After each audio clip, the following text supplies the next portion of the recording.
All right, it's December 4th. I want to share some quick Dipstick updates.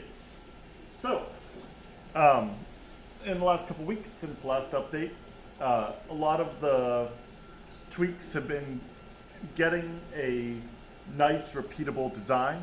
I refined this tensioning system a little bit and worked out a nice way that it turns out the little borescope endoscope would slide down the spine.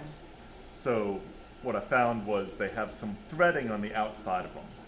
And I was able to make a little end cap on the top that screws onto it and holds everything in place. That really makes things a lot more solid, as well as keeping them from rotating relative to each other. It had this issue where this guy would spin around in the tube, which made it very hard to know which way was up on your camera. And I added a little keyway that I glue inside the tube that keeps that from happening. So with those two things, that's kind of the bulk of the hardware improvements. It's made it actually quite a bit nicer. A couple other hardware improvements though. So finding 1080p cameras instead of a lot of them are potato quality. A lot of the cameras that are out there are potato quality, so finding stuff that is 1080p and feels crisp makes a big difference. I found these guys that make snap together aluminum poles for a higher end one. The plastic ones are run-of-the-mill Lowe's Schedule 20 PVC pipe.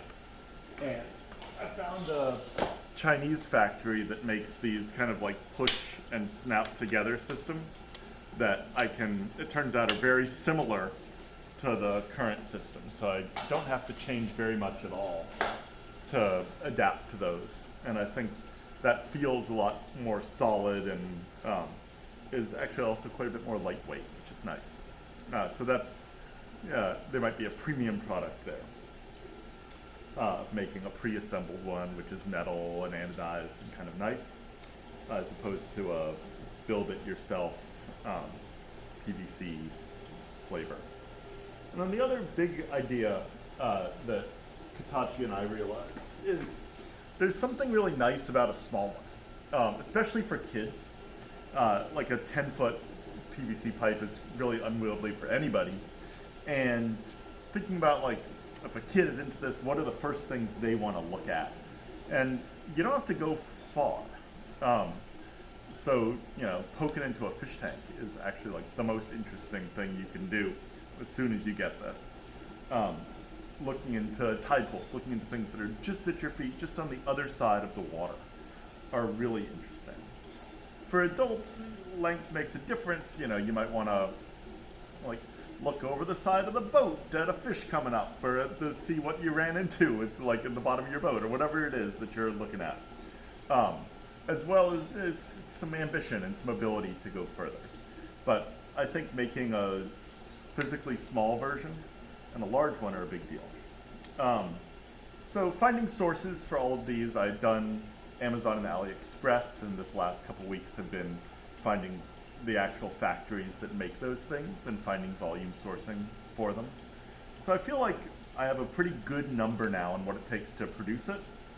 I'm still on a track to just produce all this stuff with 3D printers here, because these are really designed to be pretty reliable and 3D printable. I don't think I get that much from molding them. I would love to make 1,000 units. It's a pretty good target to try to hit. But even if I'm, somewhere leading up to that, well, like, I feel like it's in the right ballpark of getting, like, I feel like that's in the right ballpark where you can start to make a bunch of products at volume, and that's a good launch on Crowd Supply. I think is in that ballpark of like, if I can hit 500 to 1,000 units at $100 a unit, sure. That's a fine launch. This might, and then you can look for places to follow up and boost up sales.